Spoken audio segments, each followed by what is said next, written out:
Peace, it's Mo from Clever Chrono, and here's what I learned this week in the world of watches. So this year, Rolex was a sponsor of the Academy Awards.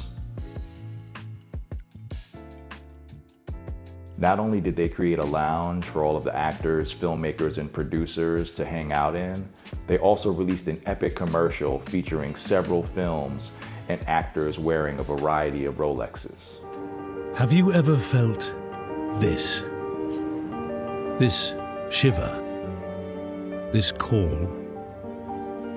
This drive? I'll pick this one. At the end of the commercial, Rolex introduced a new Day Date 40.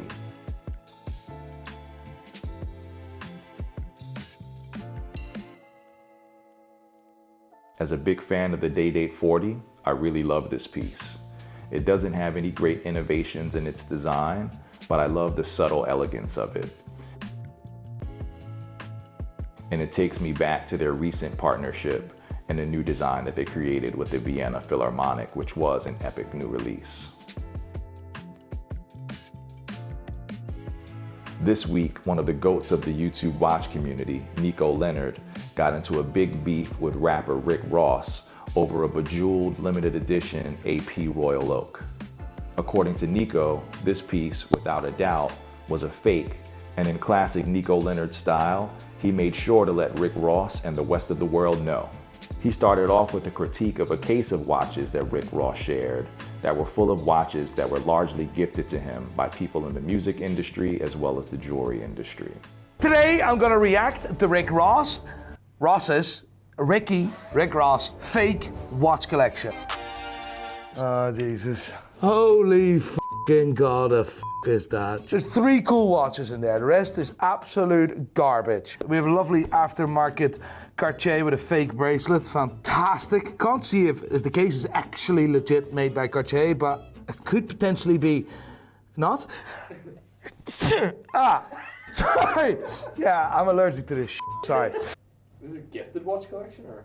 It's a gifted watch collection. But there's a reason why it's been gifted to Rick Ross. No one wants to buy that shit in the first place. But ish really hit the fan when Nico started going in on this emerald bejeweled AP Royal Oak that Rick Ross owns, since Nico claimed that there was only one other in the world and it was actually owned by a friend of his. It's an AP that I'm rocking. Cool, it's the one that I referred to as lemon pepper. This is green stones, green emeralds. It's just me having fun. You see, I just throwing some sneakers, whatever it is, just for the kicks. That's a fake watch. That's not a real watch. How can you tell? That watch was only produced twice, one in 37mm, one in 41mm. And I know both owners, and they're not Rick Ross.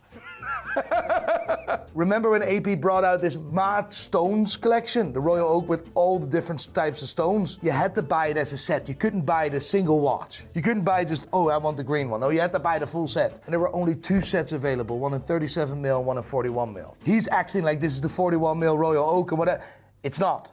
This aftermarket bullshit. This whole watch didn't exist. This watch was made custom by some jeweler for this guy, not by AP. It's even this rare that AP has asked to borrow that set of 41s to showcase at the Dubai Watch Week. That's how rare it is. Nico went in so hard on Rick Ross that he chose to call up his former enemy, Trax NYC, to collaborate on the roast session. Do you think he needs help? He's getting help right now. Yeah, true. Here and there, he slips up. You know, it happens to all of us. But did he buy any jewelry from you? No. That's an embarrassment. Of course, when it was all said and done, Rick Ross wasn't going to bow out silently, so he released a little clapback of his own. And for the little fat guy in the one cubicle office speaking on watches, speaking on Rick Ross and his Audemars.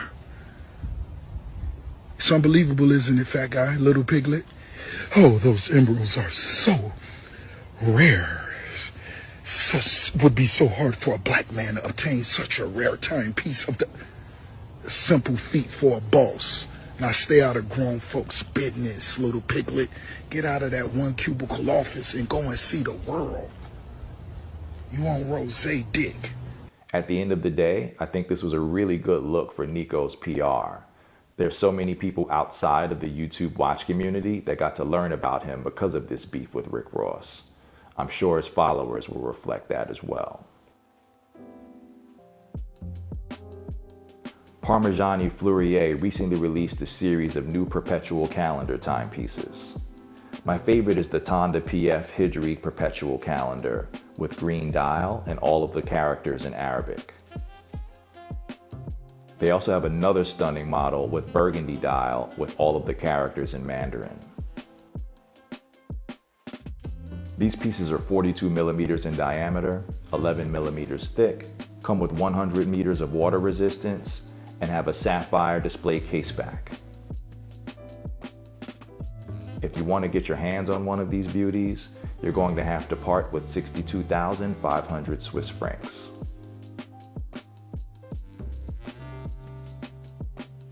It was recently reported that a gray market watch dealer in Tokyo disappeared with dozens of people's watches who were on consignment. The suspect, who's currently at large, Takazumi Kominato, is the owner of a company called Toke Match. It's estimated that he stole approximately 70 watches valued at around 1 million yen. He's still at large, and it was reported that he was able to fly out of the country in time and was headed to Abu Dhabi to make his escape. Bulgari recently released a new iteration of its iconic Octo Finissimo.